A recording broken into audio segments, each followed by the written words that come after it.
بسم اللہ الرحمن الرحیم۔ ہمیں آج سے سورہ فتح شروع کرنی ہے۔ یہ سورہ نمبر 48 ہے۔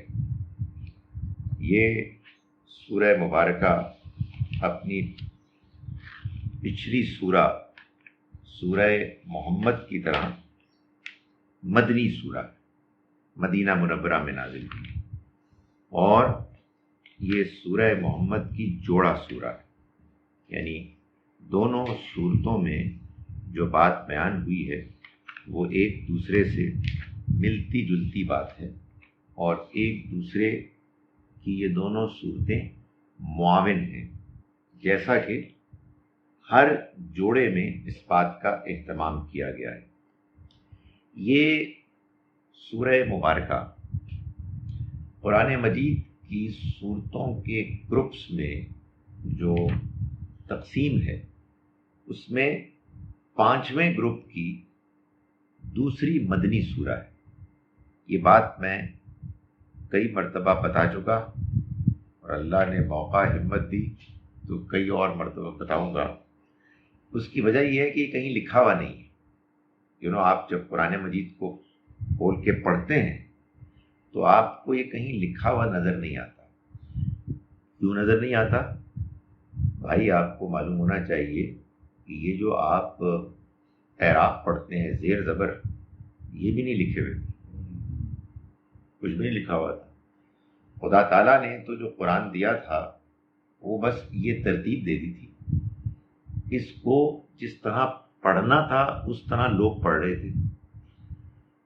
باقی صورتوں میں تقسیم تھا قرآن، آپ نے پھر اس کو پڑھنا تھا، سمجھنا تھا، اور اس کے سمجھنے میں جو جو ڈیولپمنٹس ہوئی ہیں وہ پھر آپ شامل ہو جاتی ہیں۔ یعنی سمجھنے میں جو قرآن اصل ہے اس میں غلطیاں بھی ہوئی ہیں۔ غلطیاں میں کہہ رہا ہوں، اختلاف ہوا ہے، کسی نے کوئی چیز اسی قرآن کو سمجھنے کے لیے، ہم اس میں کمی بیشی نہیں کر سکتے، لیکن سمجھنے کے لیے اپنے آئیڈیاز پیش کر سکتے ہیں کہ اصل میں اللہ تعالیٰ نے یہ بات کہی ہے۔ اسی طرح کی ایک انڈرسٹینڈنگ ہے کہ جو ایک بہت بڑے سوال کا جواب ہے جو دیا گیا آج سے، آپ یوں سمجھیے کہ لگ بھگ پورے 100 سال پہلے، کہ یہ قرآن کی ترتیب ایسے کیوں ہے؟ یہ کیا مسئلہ ہے کہ قرآن نازل تو ایسے نہیں ہوا تھا، اس میں تو ابتدائی صورتیں مکے میں نازل ہوئی تھی، اور مکے میں بھی کچھ ارلی مکیات ہیں، کچھ لیٹر مکیات ہیں، تو مدنی صورتیں تو بہت بعد میں ہوئی تھیں، یعنی مدینہ منورہ ہجرت کے بعد۔ تو پھر یہ اللہ تعالیٰ نے اس کو اتنا بدل کیوں دیا؟ اس کا جواب جو دیا گیا، میں بار بار بیان کرتا ہوں، میں اس وقت جو کانٹیکسٹ میں ریلیونٹ بات ہے وہ میں بیان کر رہا ہوں، کہ اللہ نے قرآن میں جو 114 صورتیں ہیں ان کو ایسے بیان کیا کہ یہ صورتیں 7 گروپس بن گئی۔ جیسے ہوتا ہے نا کہ آپ دیکھیں کہ آپ کتاب پڑھیں 600 صفحے کی، ادھر سے شروع ہو ادھر سے ختم ہو، تو آپ کہیں گے یار یہ اس کتاب میں کیا ہے؟ تو آپ کو بتایا جائے اس میں چیپٹرز ہیں، پہلا چیپٹر ہے، یہ دوسرا چیپٹر ہے، یہ تیسرا چیپٹر ہے، بلکہ شاید چیپٹرز کہنا بھی ٹھیک نہ ہو، چیپٹرز تو صورتیں ایک نیا، ہماری نئی جو ٹیکسٹ بکس وغیرہ ہوتی ہیں ان میں ماڈیولز ہوتے ہیں، ایک ماڈیول، دوسرا ماڈیول، تیسرا ماڈیول۔ اچھا، ماڈیولز کا یہ حال ہوتا ہے کہ بعض یونیورسٹیز میں ایک ہی سبجیکٹ کے مختلف ماڈیولز مختلف ٹیچرز پڑھاتے ہیں، وہی سبجیکٹ ہے۔ سو آپ یوں سمجھیے کہ 7 ماڈیولز ہیں، اور ماڈیولز کے اندر صورتیں ہیں جو چیپٹرز ہیں۔ تو ان میں جو 5واں ماڈیول، 5واں گروپ ہے، اس میں بہت سی مکی صورتیں ہیں۔ چوتھا ختم ہوتا ہے سورہ احزاب پر، تو 5واں شروع ہوتا ہے سورہ سبا پر 34 سے، فرام 34 to 46 مکی صورتیں ہیں، 47، 48، 49 یہ مدنی۔ تو یہ 5ویں گروپ کی دوسری مدنی سورہ ہے۔ قرآن مجید میں 114 صورتوں میں سے 108 صورتیں جوڑا جوڑا، 6 صورتیں یونیک ہیں جو جوڑا نہیں ہے، جن میں ایک سورہ فاتحہ ہے اور ایک اگلی ہے اس سے سورہ حجرات، اس کی بھی کوئی جوڑا سورہ نہیں ہے۔ کیوں نہیں ہے؟ یہ جب سورہ آئے گی تو بات کریں گے۔ اعوذ باللہ من الشیطان الرجیم، بسم اللہ الرحمن الرحیم۔ انا فتحنا لک فتحا مبینا، بے شک ہم نے آپ کے لیے فتح کھول دی، آپ کو فتح عنایت کر دی، کھلی فتح، واضح فتح۔ یہ معلوم ہوتا ہے اس سورہ مبارکہ کے بیان سے کہ یہ اصل میں اللہ تعالیٰ صلح حدیبیہ کو کہہ رہے ہیں، فتح مکہ نہیں بلکہ صلح حدیبیہ، اور اس کو کہا جا رہا ہے کہ یہ واضح کھلی فتح ہے۔ حالانکہ صلح حدیبیہ میں تو فتح کیا ہے، جس منصوبے کے لیے گئے تھے وہ بھی پورا نہیں ہوا اور واپس آ گئے، اور اللہ تعالیٰ اس کو کہہ رہے ہیں کہ یہ واضح فتح ہے۔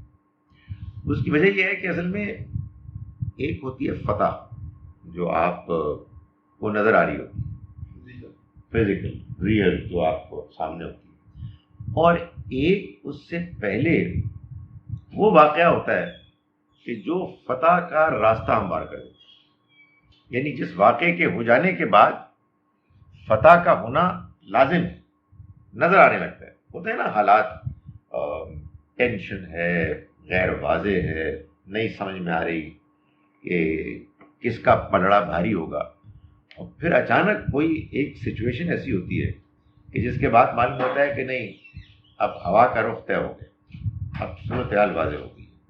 تو وہ اصل میں صلح حدیبیہ، صلح حدیبیہ کے بارے میں ہم جانتے ہیں کہ یہ 6 ہجری کو ہوئی۔ نبی اکرم صلی اللہ علیہ وسلم کو اللہ نے خواب میں یہ دکھایا کہ آپ اپنے ساتھیوں کے ساتھ عمرہ کرنے جا رہے ہیں، اور اس کا ذکر اس سورہ مبارکہ کے بالکل آخر میں آئے گا۔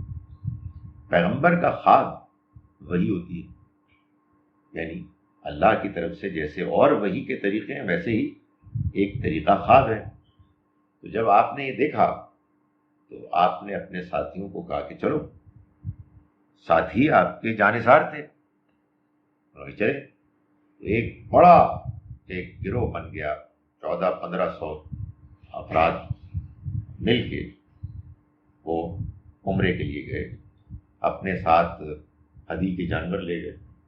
یہ بھی ایک میں اس لیے جان بوجھ کے بیان کر رہا ہوں کہ مسلمان آج یہ بھول گیا ہے کہ جانور کی قربانی صرف حجی میں نہیں ہوتی بلکہ عمرے میں بھی ہوتی ہے، دونوں میں نفلی ہے، لیکن حج کی قربانی رہ گئی، وہ بھی خیر اس لیے رہ گئی کہ اس میں ایک نفلی ہوتی ہے اور ایک لازم ہوتی ہے۔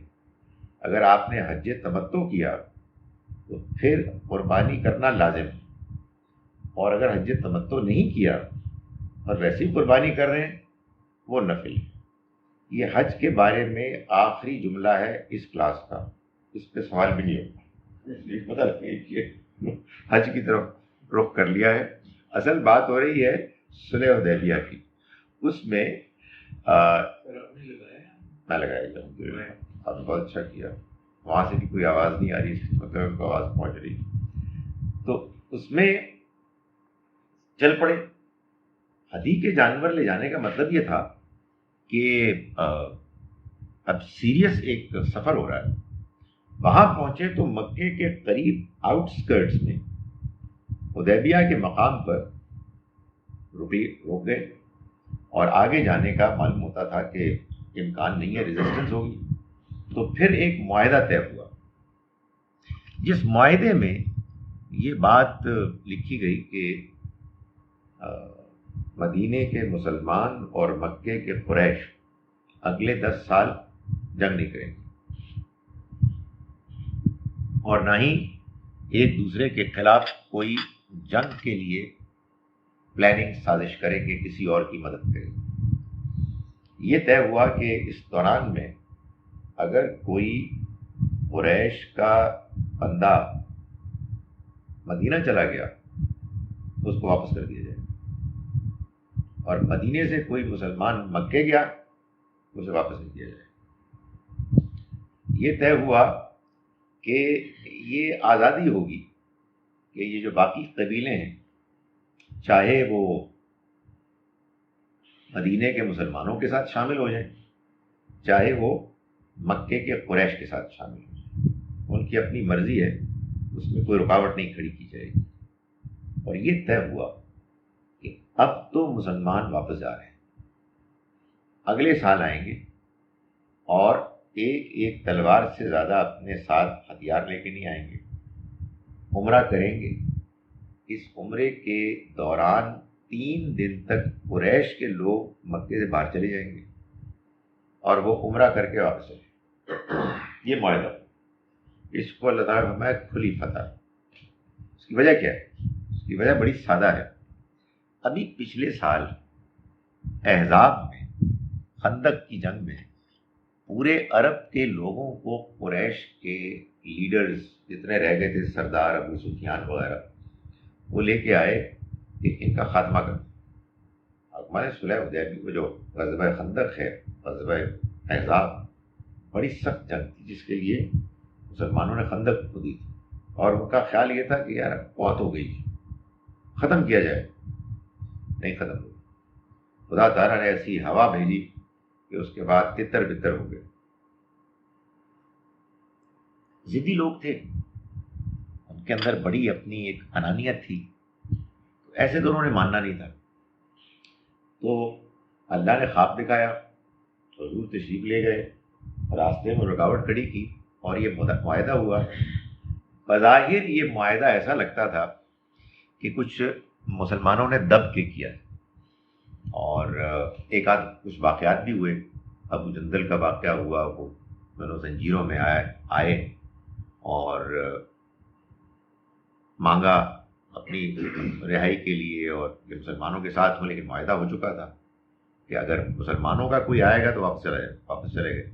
تو مسلمان بہت سے تھے کہ جن کے اندر یہ تھا کہ یہ معاہدہ کیا ہوا، مگر یہ بھی واقعہ ہے کہ نبی صلی اللہ علیہ وسلم کچھ پریشان بھی تھے کہ بھائی وہ معاہدہ ہو گیا ہے اور اب ہمیں واپس جانا ہے۔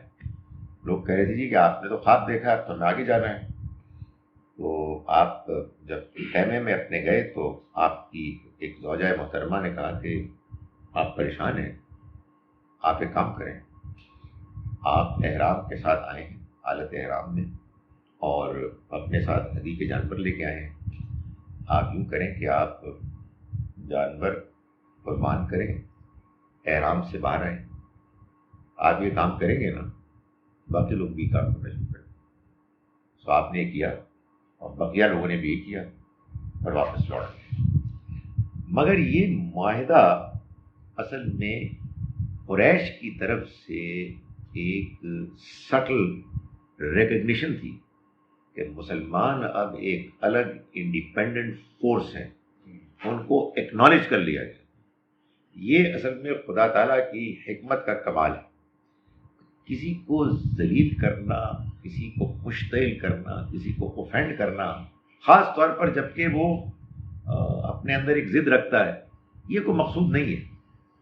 مقصد تو یہ تھا کہ مسلمانوں کو بالآخر غلبہ حاصل ہو، اور وہ نیچرل طریقے سے تدریج کے ساتھ گریجولی، یہی خدا کا قانون ہے۔ خدا تعالیٰ کوئی اوور نائٹ تبدیلی نہیں لاتا، اس کا قائل ہی نہیں۔ اس کے سارے نظام میں ایوولوشن ہے، ہر چیز ایوالو ہوتی ہے، بچہ ہو، پودا ہو، واقعات ہوں۔ انسان ہے جو جلد باز ہوتا ہے کہ آج ہی سب کچھ ہو جائے، اور پھر اس سے بڑی بدمزگی، بدتمیزی، بےہودگی ہوتی ہے، ٹینشن ہوتی ہے۔ قابل دیکھیں کس خوبصورتی سے کفار کی جو بھی ضد تھی اس کو تھوڑی دیر کے لیے برداشت کر لیا گیا، باقاعدہ اس کو ایک قانونی شکل دے دی گئی، لیکن انہیں یہ معلوم تو ہوگا کہ اصل میں اس کے نتیجے میں انہوں نے مسلمانوں کو مان لیا ہے، اور اب اس کے بعد سمجھیں کہ تمہید بن گئی۔ اگلی مرتبہ وہ آئے، انہوں نے عمرہ کیا، اور اس سے اگلی مرتبہ آئے اور انہوں نے مکے پر قبضہ کر لیا. تو یہ تو ہونا ہی تھا، مگر یہ دھیرے دھیرے ہوا. اس کو آپ دیکھیں اللہ تعالیٰ نے کیا فرمایا. یہ ہے اصل میں اللہ کے پیغام کی حکمت.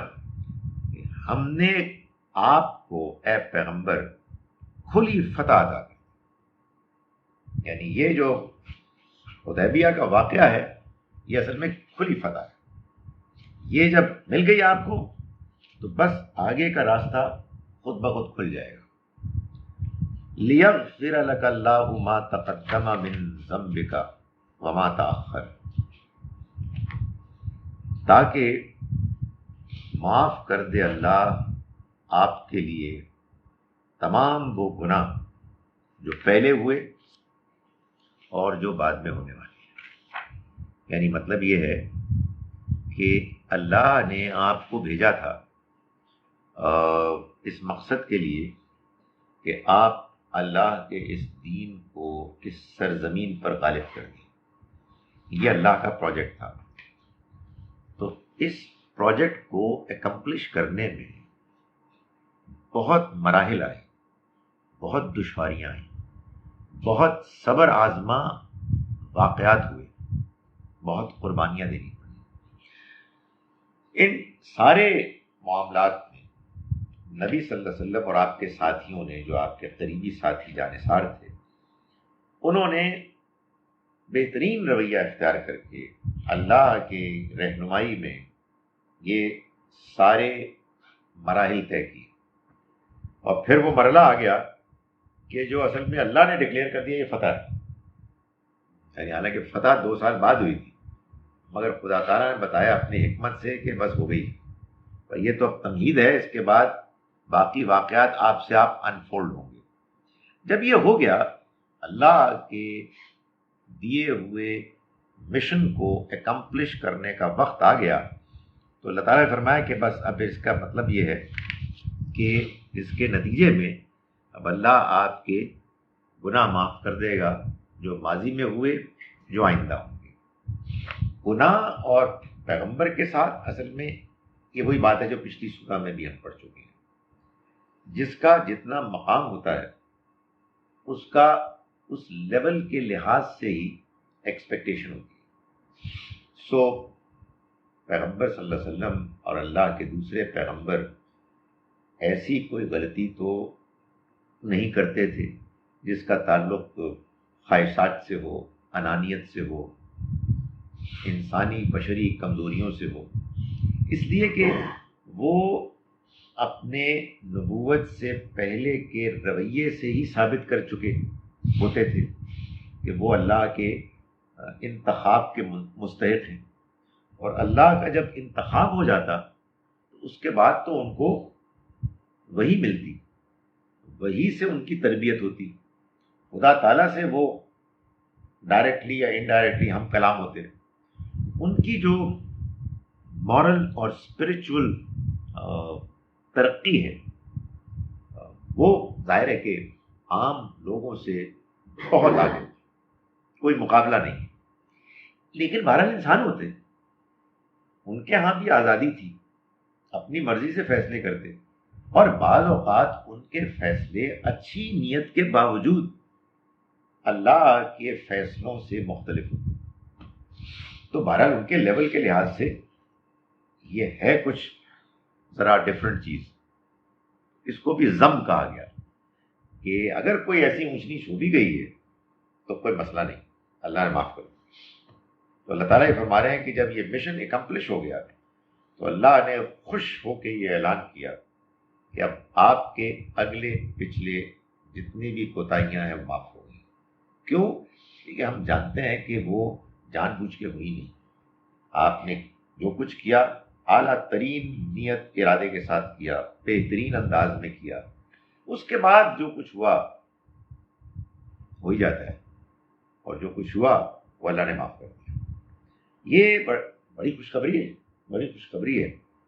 اور سچی بات یہ ہے کہ پیغمبر کے لیے تو تھی، آپ کے ساتھیوں کے لیے بھی، اور ہر اس انسان کے لیے کہ جو اس دنیا میں اللہ کے دیے ہوئے مقصد اور مشن کے مطابق زندگی گزارنے کی کوشش کرتا ہے، لیکن راستے میں شیطان اڑنگے ڈالتا ہے، لیکن بالآخر وہ اس مشن میں اپنا رول ادا کر لیتا ہے اور اس کا وقت آ جاتا ہے۔ تو اللہ تعالیٰ سے یہی توقع ہے کہ وہ توبہ استغفار کی توفیق دیتا ہے ایسوں کو، اور پھر یہ اعلان کرتا ہے کہ بس ہو گیا۔ تو یہاں یہ فرمایا کہ یہ جو ہم نے آپ کے لیے واضح فتح کھول دی، اس کا نتیجہ یہ نکلا کہ آپ کے گناہ پچھلے بھی اور اگلے بھی، یعنی جو کوئی کوتاہیاں بعد میں بھی اگر کوئی ہوں گی وہ بھی معاف ہو گئی۔ وَيُتِمَّ نِعْمَتَهُ عَلَيْكَ، اور تاکہ وہ اپنی نعمت آپ کے اوپر تمام کر دے۔ نعمت تمام کر دے، یہ بات سورہ مائدہ میں بیان ہوئی ہے۔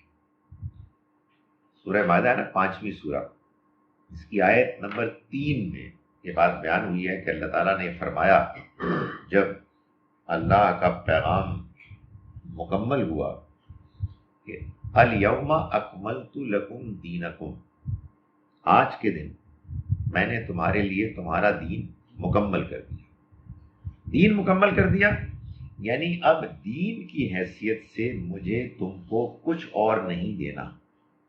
ہمارے بہت سارے مسائل ہوتے ہیں دین کے نام پر، اور بہت سارے جملے لوگ بولتے ہیں جو ایسے بولتے ہیں جیسے کہ گویا کہ یہ بھی ہمارے ایمان کا حصہ ہے، حالانکہ اس کا دین سے کوئی تعلق نہیں ہوتا، بلکہ وہ مس لیڈنگ جملے ہوتے ہیں۔ ان میں سے ایک جملہ یہ بھی ہے جس کو اگر میں سناؤں تو آپ پریشان نہ ہوں، کہ ہمارے یہاں لوگ بہت پڑھے لکھے کہتے ہیں کہ ہمارا دین ایک مکمل ضابطۂ حیات ہے، اور جب وہ بولتے ہیں تو پیچھے سے آوازیں آتی ہیں بے شک بے شک، گویا کہ یہ تو it is a given reality. اور پھر اس کا مطلب کیا ہوتا ہے، اس کا جو بھی مطلب لوگ سمجھتے ہیں اس سے اور پرابلم پیدا ہو جاتی ہے کہ ہر جگہ کچھ نہ کچھ بتایا ہے کہ آپ کو اس طرح سے ٹانگ پہ ٹانگ رکھ کے اجازت دی گئی ہے نہیں دی گئی ہے، آپ اس طرح سے پٹک باندھ سکتے ہیں نہیں، آپ کا یہ ہیئر اسٹائل ہو سکتا ہے کہ نہیں ہو سکتا، یہ اینک آپ لٹکا سکتے ہیں۔ خدا کے واسطے اللہ نے آپ کو اس طرح کی چیزوں سے کوئی واسطہ نہیں۔ اللہ نے آپ کو دین دیا ہے اور دین مکمل ہو گیا۔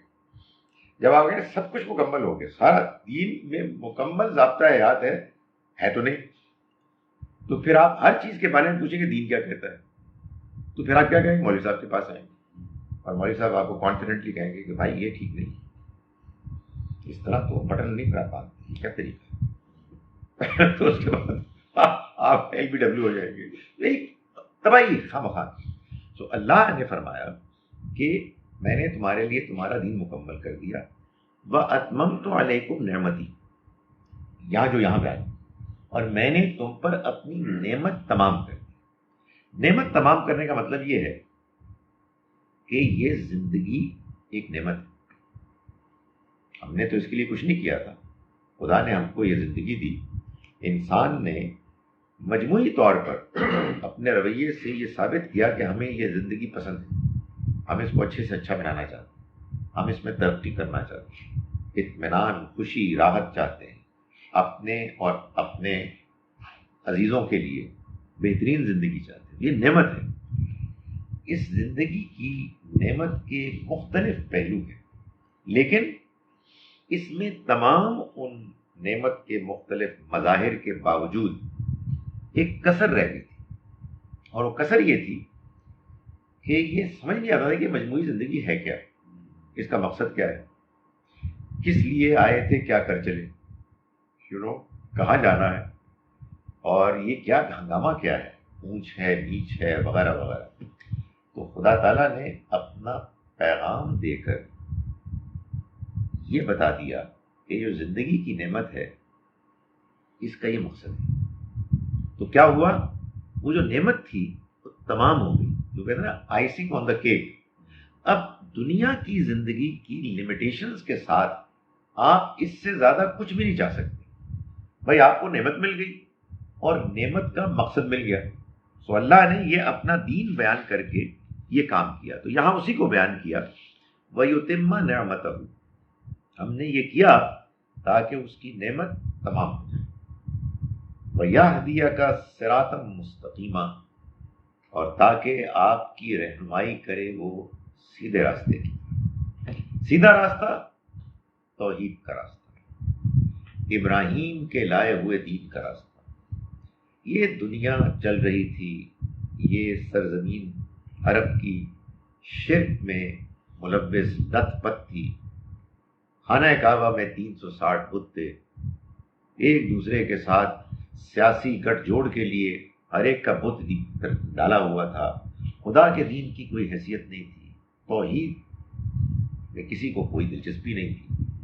تو اللہ نے دھیرے دھیرے اپنے دین، اپنے پیغام کو غالب کیا، اور اس کے بعد یہ فرمایا کہ یہ جو آپ کو اب فتح نصیب ہوئی ہے، جو بڑی فتح کی تمہید بن گئی ہے، اس کا یہ نتیجہ نکلے گا کہ آپ کے تمام گناہ بخش دیے جائیں گے۔ آپ کو جو نعمت اللہ نے دی ہے، زندگی کی نعمت، وہ اس کو تمام کر دے گا، اور آپ کو سیدھے راستے کی طرف، وہ راستہ کہ جس کو جب آپ اختیار کریں گے تو آپ کے ساتھی یہ سرزمین شرک اور بد اخلاقی کی گندگی سے پاک ہو جائے گی، سیدھے راستے کی طرف چل پڑے گی۔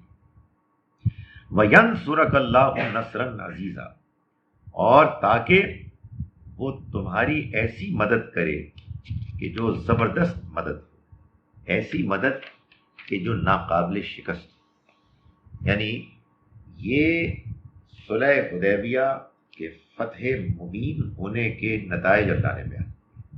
وہ ادھر مسلمان بیچارے ڈپریس تھے کہ یہ کیا ہوا جی، ہم واپس جا رہے ہیں اور اللہ کی طرف سے یہ خوشخبری آ رہی، تو ظاہر ہے ان کا حوصلہ بڑا ہوگا کہ یار اللہ تعالیٰ فرما رہے ہیں، ختم ہوگی بات۔ اور یہ تو اللہ نے کرنا ہے نا، آخر وقت تک کرنا ہے، امتحان میں ڈالنا ہے، تو آزمائش تو ہونی ہے۔ آپ دیکھیں جن کو 13 برس مکے کی آزمائش اور 6 مزید ڈال دیں، 19-20 برس آزمائش میں، پتہ لگا صلح حدیبیہ کی ایک اور آزمائش آ گئی، تو آزمائش تو آئے گی۔ لیکن اللہ تعالیٰ یہ بتاتے ہیں کہ اس طرح کی آزمائشوں میں اللہ کے مخلص بندے فیل نہیں ہوتے، ہو جاتی ہے گڑبڑ۔ بعض اوقات کوئی زبان سے بات غلط نکل آتی ہے، کوئی آدمی غصہ آ جاتا ہے، کوئی غلط فیصلہ کر لیتا ہے، مگر واپس آ جاتا ہے۔ تو اللہ تعالیٰ نے فرمایا کہ یہ اس نے کیا، اور اس لیے بھی کیا تاکہ آپ کو ایسی مدد حاصل ہو کہ جو ناقابل شکست ہو، فیصلہ کن آپ کو غلبہ حاصل ہو جائے گا اب اس سرزمین پر، اب کوئی دشمن آپ کا کچھ نہیں کر سکتا۔ یہ پچھلے سال سارے دشمن لے کے آ گئے تھے اور کچھ نہیں ہو سکا، تو اب اس کے بعد مزید اب اس کا کوئی امکان نہیں۔ هو الذی انزل السکینۃ فی قلوب المؤمنین، اہل ایمان تھے نا ڈپریسڈ اور پریشان، تو فرمایا وہی تو ہے کہ جس نے مسلمانوں کے دلوں میں سکینت نازل کی۔ سکینت اطمینان، طمانینت، فی قلوب المؤمنین، اہل ایمان کے دلوں میں، لیزدادوا ایمانا مع ایمانہم، تاکہ ان کے ایمان کے ساتھ مزید ایمان میں اضافہ ہو۔ یعنی آپ جب ایمان کے ساتھ زندگی گزارتے ہیں اور اپنا رویہ ٹھیک رکھتے ہیں تو اتار چڑھاؤ آتے ہیں، سیٹ بیکس ہوتے ہیں، آدمی بعض اوقات کچھ لو ہو جاتا ہے، کچھ ڈپریسڈ ہو جاتا ہے، لیکن پھر اللہ کی طرف سے آپ کی کاوشوں، قربانیوں کی وجہ سے آپ کو اطمینان ملتا ہے۔ اس اطمینان کو اللہ تعالیٰ فرما رہے ہیں کہ یہ کیا ہے؟ یہ ایمان پر ایمان۔ معلوم یہ ہوا کہ اس میں کوئی شک نہیں ہے کہ ایمان میں کمی بھی آتی ہے، ایمان میں اضافہ بھی ہوتا ہے۔ ہمارے ہاں ایک زمانے میں، پچھلے وقتوں میں، ایک بڑی زبردست ڈیبیٹ تھی، ارلی جو مسلمانوں کا ایک تھا نا ٹائم پیریڈ، ایک گروہ تھا کہتا کہ ایمان نہ بڑھتا ہے نہ گھٹتا ہے، دوسرے کہتے تھے کہ ایمان بڑھتا بھی ہے گھٹتا بھی ہے. دونوں کی بات ٹھیک تھی، اس لیے کہ دونوں الگ الگ باتیں کر رہے تھے. وہ والا ایمان کے جو سرکاری ایمان ہے جس میں آپ کہتے ہیں کہ میں خالد ذہین مسلمان ہوں، تو یہ سٹیٹمنٹ تو نہ گھٹے گی نہ بڑھے گی، یہ تو ایسی رہے گی. آپ میرے اندر چیک کر کے نہیں بتا سکتے. لیکن ایک وہ ایمان ہے کہ جو حقیقی ایمان ہے، یعنی جو آپ کے دل میں اطمینان ہے کہ واقعی جو حقیقتیں ہم کو بتائی گئی ہیں کہ وہ حقیقتیں ہیں، اگرچہ کہ وہ نظر نہیں آتی مگر وہ موجود ہے. اللہ موجود ہے، آخرت ہوگی، موت کے بعد زندگی ہوگی، جنت ہوگی، جہنم.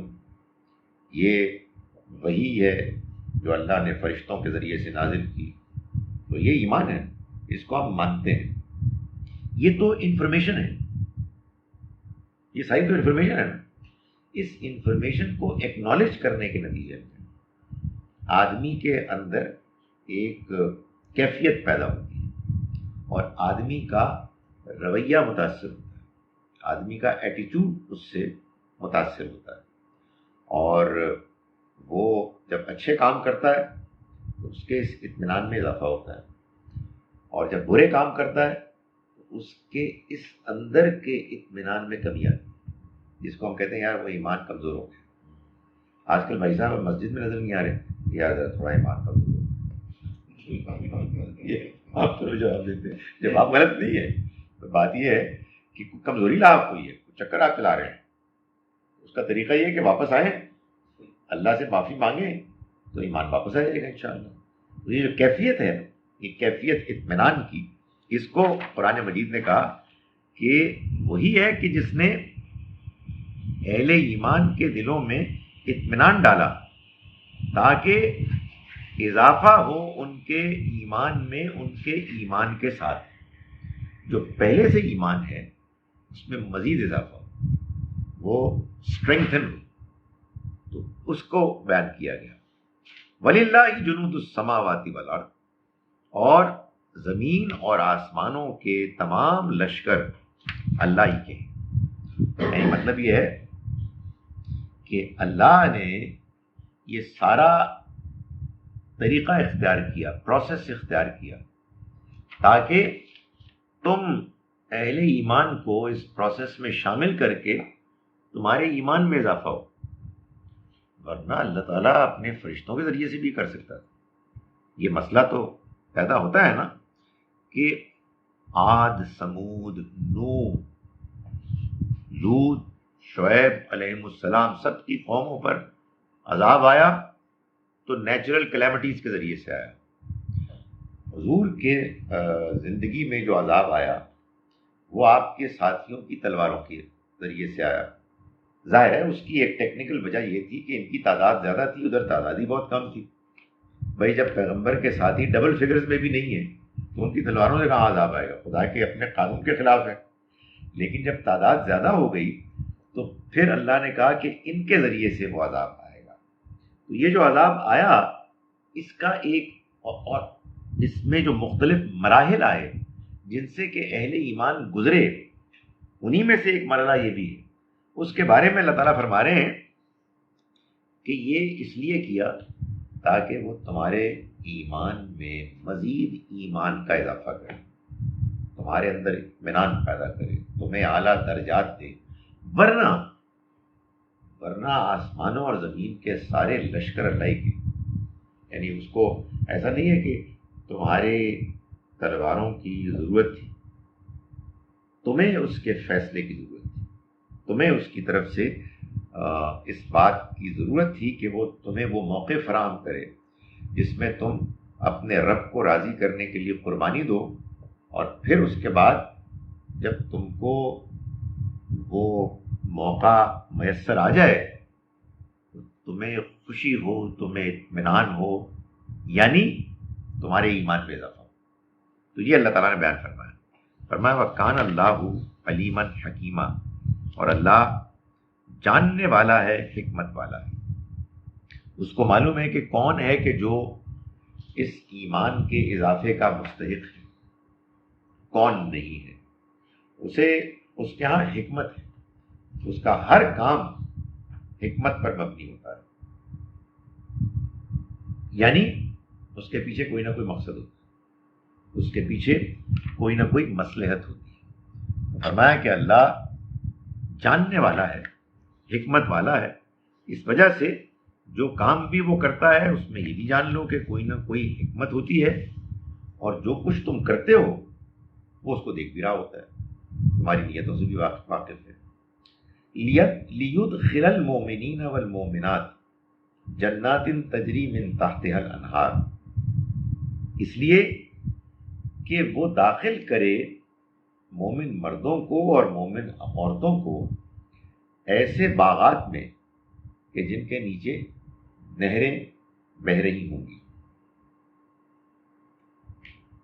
وَيُكَفِّرَ عَنْهُمْ سَيِّئَاتِهِمْ، اور ان سے ان کے گناہ جھاڑ دے. وَكَانَ ذَلِكَ عِندَ اللَّهِ فَوْزًا عَظِيمًا، اور یہ اللہ کے نزدیک عظیم کامیابی. یعنی ایک تو دنیا میں نتیجہ نکلا نا اس کا کہ تم نے اس سارے عمل میں، پروسیس میں تم شامل ہوئے. پہلے تمہیں خیال آیا کہ یار یہ کیا چکر ہے، ہمیں واپس بھیجا جا رہا ہے. وعدہ تو یہ ہوا تھا کہ جا کے عمرہ کریں گے، اور معلوم ہوا کہ واپسی ہو رہی ہے. مگر اس سیٹ بیک کے بعد خدا تعالیٰ کی آیات آئیں، اس نے اطمینان دیا، ایمان میں اضافہ ہوا. مگر یہ تو دنیاوی کیفیات ہیں. اس سارے پروسیس سے گزارنے میں جو اصل مقصود ہے وہ یہ ہے کہ مومن مردوں اور مومن عورتوں کو وہ ایسے باغات میں داخل کرے کہ جن کے نیچے نہریں بہتی ہوں اور بہتی ہوں گی، اور وہاں ان کے تمام گناہوں کو، کوتاہیوں کو وہ جھاڑ دے، صاف کر دے. یعنی یہ جو انسان خلوص نیت کے ساتھ اچھے عمل کرتا ہے اس میں اس کے گناہ جھڑ جاتے ہیں. کیا مطلب ہوا؟ سارے فراڈ بھی جھڑ جاتے ہیں، سارے قتل بھی جھڑ جاتے ہیں، ساری زمینیں جو ہڑپتی ہوگی. نہیں، ادھر تو پھر توفیق ملتی ہی نہیں، وہ توفیق نہیں ملتی، وہ وہاں بھی وہ گڑبڑ کریں گے. مگر یہ بات صحیح ہے کہ ہوتی ہیں کوتاہی، جھگڑے ہو جاتے ہیں. بند اگر میری گل صحیح سی، وہ اندر ضدی ہوتی ہے، کچھ پھنسا ہوا بھی ہوتا ہے، کچھ پچھتا بھی رہا ہوتا ہے. چلو آپ کو لڑائی میں ہوتا ہے نہیں یار میرا موقف ٹھیک ہے، ویسے پتہ نہیں یار دوسرا بھی ٹھیک ہو سکتا ہے. کافی کچھ آپ خلوص کے ساتھ بھی گڑبڑ کرتے ہیں، بٹ آپ کانفیڈنس کا اظہار نہیں کرتے، ضد نہیں کرتے، پھنس نہیں جاتے. تو خدا تعالیٰ اچھے کام کروا کے، بڑے اچھے کام کروا کے پھر ان کو دھو دھلا دیتا ہے. تو فرمایا کہ وہ یہ کرے گا کہ یہ سب کچھ دور کر دے گا. اور یہ جان لو کہ کان ذالک عند اللہ فوزا عظیم، یہ اللہ کے نزدیک بڑی کامیابی ہے. یہ اللہ تعالیٰ بار بار کہتا ہے کہ دیکھو یہ جو دنیا کی کامیابی ہے اس میں تم انٹرسٹڈ ہو، میں اتنا انٹرسٹڈ نہیں. مجھے تو اصل میں وہ والی کامیابی میرے سامنے ہے جس کے لیے میں تمہیں بلا رہا ہوں. اس کی بہت اچھی مثال اس ڈسکرپشن کی سورہ صف میں ہے کہ اللہ تعالیٰ نے فرمایا کہ دیکھو اگر تم اللہ رسول پر ایمان لاؤ گے اور جہاد کرو گے تو پھر وہ تمہیں ایسے گھر دے گا جو پاکیزہ ہوں گے، مساکن طیبۃ فی جنات عدن، ہمیشگی کے باغات. وذالک الفوز العظیم، یہی بات، اور یہ ہے بڑی کامیابی. اور پھر اگلی آیت میں بتائے گا اخری تحبونہا، اور ایک اور کامیابی بھی دے گا جو تمہیں پسند ہے. اخری، ایک اور تحبونہا، جو تمہیں پسند ہے. مجھے کوئی خاص دلچسپی نہیں، تمہیں ہی پسند. وہ کیا؟ نصر من اللہ و فتح قریب، اللہ کی طرف سے مدد اور قریب کی فتح. اس میں تم بہت انٹرسٹڈ ہو، یہ مل جائے گی. میں تو اس میں انٹرسٹڈ ہوں، وہ آخرت کی کامیابی. اس لیے کہ اگر یہ کامیابی ہوتی تو پھر تو یہ سارے اہل ایمان کو ملتی. نہیں، یہ کوئی کامیابی نہیں ہے، یہ ہے کامیابی. ظاہر ہے کہ اگر بہت سے اہل ایمان نے مل کے صحیح رویہ اختیار کیا اور دنیا میں ان کو کامیابی نصیب ہو گئی تو یہ بھی ایک کامیابی ہے، اور اہل ایمان وہ کامیابی چاہتے ہیں، مگر خدا کے پیش نظر وہ کامیابی۔ وَيُعَذِّبَ الْمُنَافِقِينَ وَالْمُنَافِقَاتِ، اچھا یہاں اس میں اہل ایمان مردوں کے ساتھ عورتوں کا بھی ذکر کیا گیا، حالانکہ اکثر قرآن مجید میں مردوں کا ذکر کر کے عورتیں آپ سے آپ شامل مانی جاتی ہیں۔ کیوں؟ اس لیے کہ یہی طریقہ تھا بیان کا۔ یہ تو کوئی پچھلے 100 سال میں آ کے خواتین نے کہنا شروع کیا کہ ہمارا بھی الگ سے ذکر ہونا چاہیے۔ اگر آپ نے ہی لکھا ہے تو ایک سلیش کر کے شی بھی لکھیں، بلکہ اس ہی اور سلیش کو بھی ختم کر کے صرف شی لکھیں، اس لیے کہ شی کے اندر ہی بھی ہے، ایس ہٹائے تو ہی ہے۔ تو یہ آج کے بہت لوگ پوچھتے ہیں، یہ بتائیں کہ خدا تعالیٰ کو مذکر کیوں لکھا گیا؟ تو میں یہ جواب دینے کی کوشش کرتا ہوں کہ اور کوئی اللہ کو بیان کرنے کا زبان میں طریقہ تھا ہی نہیں۔ خدا تعالیٰ نے انسانی زبان میں قرآن کو نازل کیا، کوئی جناتی زبان تو ہے نہیں، کوئی فرشتوں کی زبان نہیں۔ فرشتوں کی زبان ہوتی تو آپ کو سمجھ نہ آتی۔ انسانوں کی زبان میں اللہ کے لیے مذکر کا جنڈر استعمال ہوتا ہے، جس کا مطلب یہ ہے کہ کچھ بھی نہیں، نہ یہ نہ وہ بیان کرنے کے لیے ایسا ہے۔ ورنہ اصل بات کیا ہے؟ وَلَمْ يَكُنْ لَهُ كُفُوًا أَحَدٌ، اس جیسا کوئی بھی نہیں، اس کا کوئی ثانی نہیں، وہ یونیک ہے۔ یہ بہت کافی ہے بتانے کے لیے کہ نہ وہ ہی ہے نہ وہ شی ہے، وہ اس سے بالا تر ہے۔ یہ تو تمہارے لیے ہے۔ اس نے انسان بنانے تھے اور انسانوں کو جوڑا جوڑا بنانا تھا، تو اس لیے 2 جنڈرز وجود میں آ گئے۔ اس کے لیے اس کی کوئی ضرورت ہی نہیں ہے، نہ اس کا کوئی باپ، نہ اس کا کوئی بیٹا، نہ اس کا کوئی ساتھی۔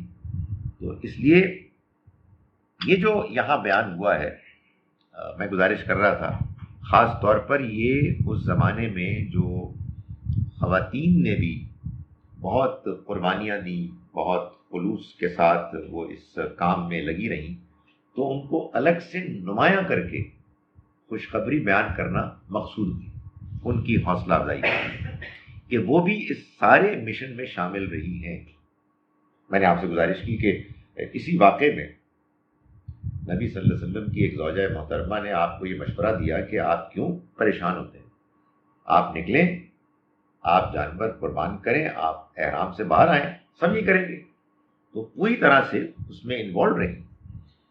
فرمایا وَيُعَذِّبَ الْمُنَافِقِينَ وَالْمُنَافِقَاتِ وَالْمُشْرِكِينَ وَالْمُشْرِكَاتِ الظَّانِّينَ بِاللَّهِ ظَنَّ السَّوْءِ، اور تاکہ وہ عذاب دے منافق مردوں کو بھی اور منافق عورتوں کو بھی، اور مشرک مردوں کو بھی اور مشرک عورتوں کو بھی۔ یہ کون ہیں؟ یہ اللہ کے بارے میں گمان کرنے والے، بہت زیادہ برے گمان، بدظنی کرنے والے۔ چنانچہ منافقین اور مشرکین میں یہ چیز کامن ہے، کیا؟ بدگمانی۔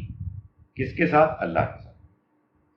منافق بظاہر مسلمان ہونے کا دعویٰ کرتے ہیں، لیکن حقیقت میں وہ مسلمان نہیں، قدم قدم پر وہ یہ بدگمانی کرتے ہیں کہ یہ ہمیں دھوکہ دیا گیا، غلط بات بتائی جا رہی، خواہ مخواہ پھنس گئے ہم، آج کہا جا رہا ہے تبوک چلو، کل کہا جا رہا ہے کہیں اور چلو۔ وہ ایک بدگمانی کرتے ہیں۔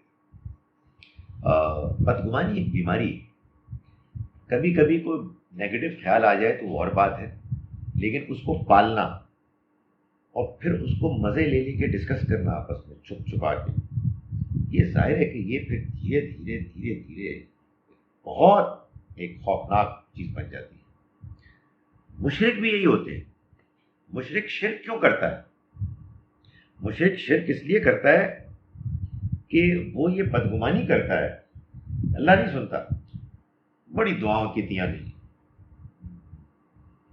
سر ماتھے سے نشان پہ آ گیا، اکڑ گیا، سنتا ہی نہیں، آؤ چلو داتا دربار چلو چلو ادھر سن لیں۔ یہی ہوتا ہے بدگمانی، خدا تو کچھ نہیں کرے گا، وہ کریں گے۔ یہی منافق کرتے ہیں کہ یہ ہمیں کیا کس چکر میں پھنسا دیا گیا ہے، ہر دوسرے قدم پر آزمائش ہے اور ہمیں یہ کہا جا رہا ہے کیا یہ ہم سے دشمنی ہے؟ سو بظاہر آپ دیکھیں بدگمانی ایک چھوٹی سی چیز لگتی ہے، مگر اس کے نتیجے میں انسان یا منافق بنتا ہے یا مشرک بن جاتا ہے۔ معلوم یہ ہوا کہ اللہ کے بارے میں زندگی میں خوشگمانی ہونی چاہیے۔ میرے حالات آج کل اگر کچھ برے ہیں بظاہر، میرا اللہ میری مدد کرے گا، وہ بہت اس کے یہاں وسعت ہے، وہ دعائیں سنتا ہے۔ یار پتہ نہیں میں نے کون سی غلطی کی، میں اللہ سے معافی مانگتا ہوں، مگر میں اس کے بارے میں بدگمانی نہیں کروں گا، اپنے بارے میں کروں گا کہ یار لگتا ہے میں نے آئی ہیو ناٹ ڈن انف اور مجھے معافی مانگ۔ تو ایک یہ ہے، اور دوسرا بھائی اللہ سے تو بہت دعائیں مانگ لی، اب غیر اللہ سے بھی جا کے چیک کرتے ہیں یہ یا منافقت ہے یا شرک ہے۔ خوشگمانی ہے جو اصل میں ایمان ہے کہ اللہ ہے، سب سے بڑا ہے، دعائیں سنتا ہے، اس کے یہاں دیر ہے اندھیر نہیں ہے، ہم معافی مانگیں گے وہ معافی قبول کرے گا اور انشاءاللہ وہ مہربانی فرمائے گا۔ تو فرمایا کہ ان کے لیے عذاب اللہ نے طے کیا کہ اس فتح کا یہ بھی نتیجہ نکلے، تاکہ یہ راستہ بھی واضح ہو جائے کہ وہ عذاب دے منافق مردوں کو منافق عورتوں کو۔ معلوم ہوا کہ وہاں بھی جہاں مرد خواتین بھی انوالو تھی، وہ بھی ساتھی ان کی مددگار تھی، وہ بھی ان کو سپورٹ کرتی تھی۔ ایسا نہیں ہے کہ ہر جگہ یہی ہوتا تھا کہ جیسا مرد ہے ویسی عورت ہے، نہیں، بڑی بڑی صاحب ایمان خواتین تھیں، جیسے فرعون کی بیوی، اور پیغمبر ہیں ان کی بیویاں نالائق ہیں، نوح اور لوط علیہ السلام کی۔ سو یہ بھی ہے، لیکن بہت ایسا بھی ہوتا تھا کہ ایک ہی فیملی ہے، ایک ہی گروپ ہے، ایک ہی پارٹی ہے، اور اس میں مرد بھی ہیں عورتیں بھی ہیں، اور منافقت ہے یا شرک ہے، مل کے وہ کر رہے ہیں۔ تو اللہ تعالیٰ نے فرمایا کہ ان کو دونوں کو عذاب ہو، اس کے نتیجے میں یہ اللہ کا فیصلہ ہے۔ علیہم الدائرۃ السوء، ان کے اوپر بری گردش ہو، یعنی یہ مسلمانوں کے لیے اور اللہ کے بارے میں برا گمان کرتے ہیں۔ اللہ تعالیٰ نے فرمایا کہ اگر یہ بری گردش کا انتظار کر رہے ہیں تو ان پر بری گردش ہو، ان کا برا ہو۔ فغضب اللہ علیہم، اور اللہ کا ان پر غضب ہوا، فلعنہم، اور اس نے ان پر لعنت کی یعنی ان کو اپنی رحمت سے محروم کر دیا۔ کیوں؟ اس لیے کہ وہ خود اس کی رحمت کو پکارنے سے دور ہو گئے، یعنی بجائے اس کے کہ اس کو پکاریں کسی اور طرف رخ کر دیا۔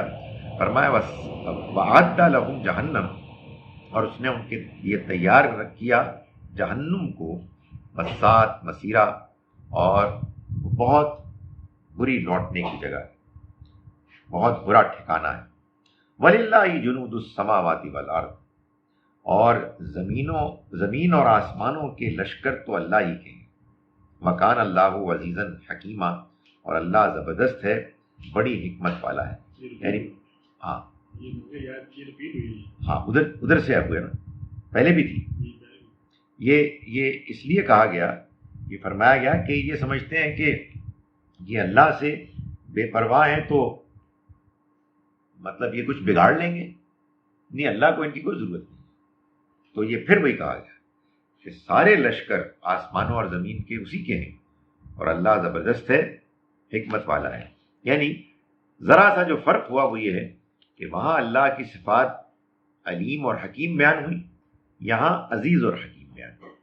یعنی ایک پہلو ہے اللہ کا جاننے والا ہونا، اور ایک پہلو ہے اس کا طاقتور، غالب، زبردست ہونا۔ لیکن جو کامن ہے، جو صفت اس کی دونوں جگہ بیان ہوئی، وہ ہے حکمت۔ اللہ کبھی حکمت کے بغیر کوئی چیز نہیں کرتا، یعنی حکمت کے لیے علم کی ضرورت ہے تو وہ علیم ہے، اس کے پاس طاقت ہے، تو حکمت کے تحت جو فیصلہ اس کے ہاں ہوتا ہے اس کو کر گزرتا ہے۔ فرمایا انا ارسلناک شاہدا و مبشرا و نذیرا، اے پیغمبر ہم نے آپ کو بھیجا گواہ بنا کر، خوشخبری سنانے والا بنا کر، اور خبردار کرنے والا بنا کر۔ گواہ یعنی جو اللہ کی طرف سے اس دنیا میں گواہی دے کہ اللہ نے آخرت برپا کر. اصل میں اللہ اس دنیا میں لوگوں کو بھیجنے کے بعد اپنی اسکیم کے بارے میں یہ چاہتا ہے کہ لوگ اس کو سمجھیں اور اس کے مطابق زندگی گزاریں. اس کی اسکیم کیا ہے؟ اس کی اسکیم یہ ہے کہ موت سے پہلے والی زندگی ایک امتحان ہے اور موت کے بعد والی زندگی اس کا نتیجہ ہے. دنیا میں کم ہی ایسا ہوتا ہے کہ نتیجہ بہت نمایاں طور پر نظر آ جاتا ہے. اللہ نے دنیا میں بعض اوقات اپنے آخرت والے نتیجوں کو جو آخرت میں نکلیں گے دنیا میں اس کے لیے گواہی پیدا کر دی. وہ کون ہوتے ہیں؟ وہ رسول ہوتے ہیں، یا پھر رسولوں کے وہ خاندان، یعنی جو اولاد ابراہیم ہے وہ بھی گواہ ہیں. گواہی سے مطلب ایویڈنس، اس بات کی ایویڈنس کہ اللہ نے آخرت میں حساب کتاب لے کر اچھائی اور برائی کو الگ الگ کر دینا، اور اس کا اچھا انجام ہوگا اور برائی کا برا انجام ہوگا. تو دنیا میں وہ رسولوں کا انتخاب کر کے ان کو گواہ بناتا ہے کہ اگر وہ اللہ سے کیے ہوئے عہد کے مطابق پورے اترے تو رسول اسی دنیا میں کامیاب ہوتے ہوئے نظر آئے، اور اگر خدا نخواستہ وہ دوسری طرف ہوئے تو پھر ان کی ناکامی اور سزا بھی نمایاں ہوگی. چنانچہ اس کی ہلکی سی مثال یونس علیہ السلام کے کیس میں ہوئی. ذرا سی غلطی ہوئی تو مچھلی کے پیٹ میں چلے گئے. اتنے نمایاں کہ ان کے لیے اللہ کی طرف سے پکڑ ہوئی، جس کے بعد انہوں نے توبہ کی اور وہ باہر نکلے. یہی معاملہ ہے اولاد ابراہیم کا، وہ بھی اللہ کے گواہ ہیں. ان کے بارے میں بھی یہ طے ہے کہ اگر وہ صحیح رویہ اختیار کریں گے دنیا میں سب سے نمایاں، اور اگر غلط رویہ اختیار کریں گے تو وہ سب سے زیادہ گر جائیں گے.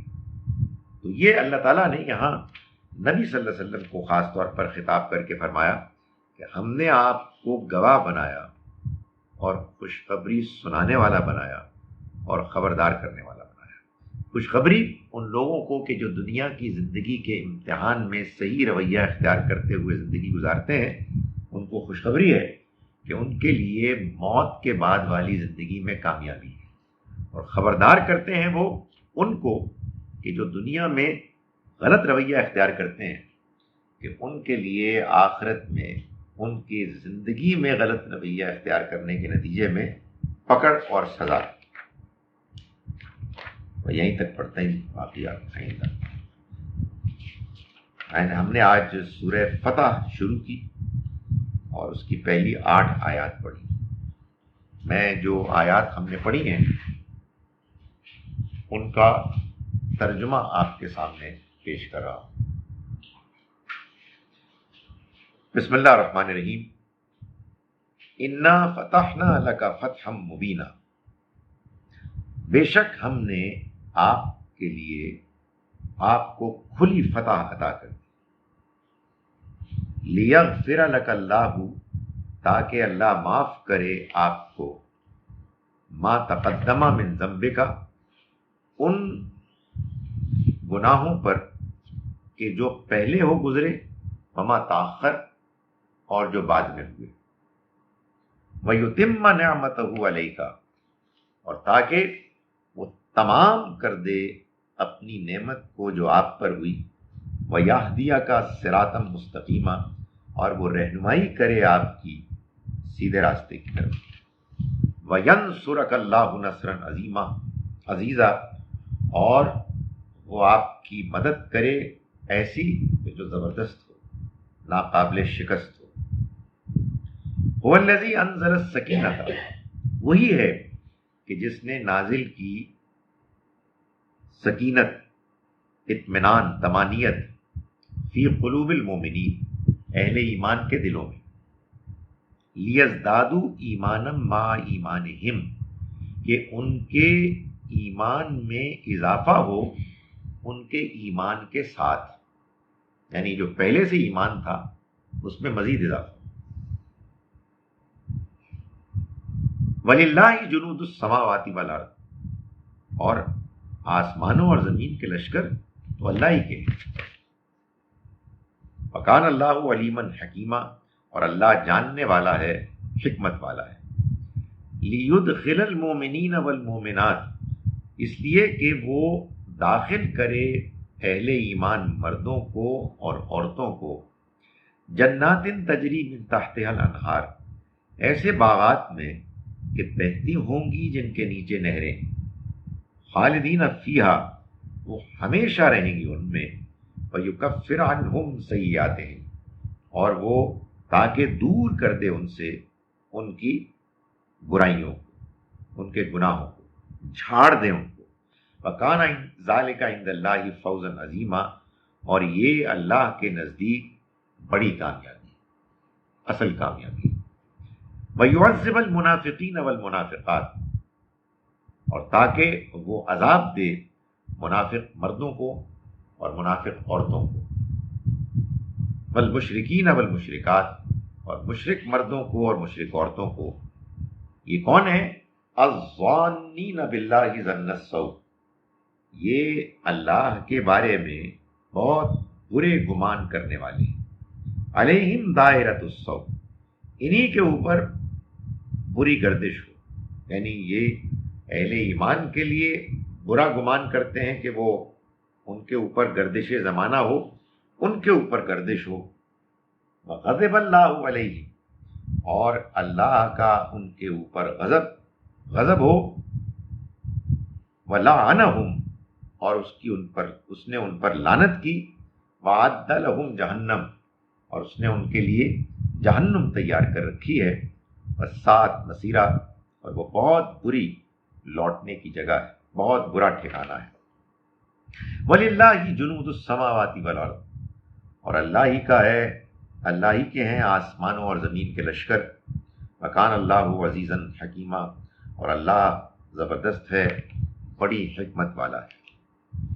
اِنَّا أَرْسَلْنَاكَ شَاهِدًا وَمُبَشِّرًا وَنَذِيرًا، بے شک ہم نے اے پیغمبر آپ کو گواہ بنایا ہے، گواہ بنا کر بھیجا ہے، اور خوشخبری سنانے والا بنا کر بھیجا، اور خبردار کرنے والا بنا کر بھیجا۔ اقول قولی ھذا واستغفر اللہ۔ ویڈیو keeps doing this، کیا کریں؟ something wrong with video، کیا کیا جا سکتا ہے بھائی؟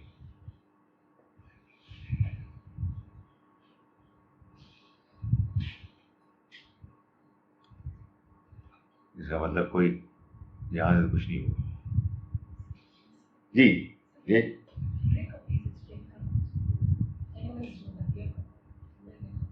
عمرے میں جو جانور ہیں وہ جیسے حج میں ہوتے ہیں ویسے ہی عمرے میں بھی ہوتے ہیں، یعنی اصل میں یہ جو حدی کے جانور ہیں ان کا جو اصل طریقہ تھا وہ یہ تھا کہ حاجی حضرات اپنے اپنے علاقوں سے جانور لے کے جاتے تھے۔ یا میرے خدا یہ کیسے ہوا؟ حاجی حضرات کو پتہ نہیں یار اوپر ہو گیا کہاں سے، حاجی حضرات جانور لے کے جاتے تھے، حدی کے جانور ان کو کہتے ہیں، اور یہ جاتے تو وہاں جا کے قربان کرتے۔ وہ جب لے کے جاتے تو پھر وہ انہی کے ساتھ ہوتے، احرام کی حالت میں ہوتے، جب تک کہ وہ قربان نہ ہو جائے جانور۔ تو ان کے بارے میں قرآن مجید میں باقاعدہ ذکر ہے، ان پہ پھٹے پڑے ہوئے ہوتے، ان پہ نشان لگے ہوئے ہوتے، ان کا بڑا ایک احترام ہوتا، وہ بڑی خاص عزت ملتی۔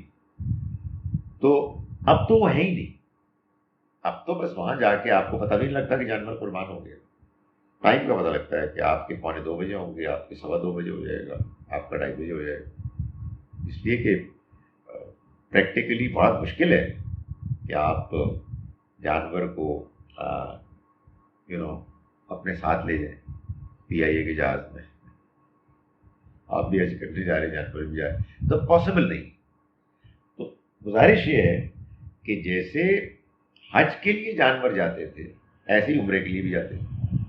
چنانچہ آج اگر آپ حج میں جانور کی قربانی کرتے ہیں تو بالکل اسی طرح سے عمرے میں بھی ہونی چاہیے، کوئی فرق نہیں ہونا چاہیے. جی اس کو کر لیں یار، کچھ کہہ رہے ہیں کہ نظر آ رہا ہے، کچھ کہہ رہے ہیں نہیں آ رہا، ادھر کیا چکر ہے؟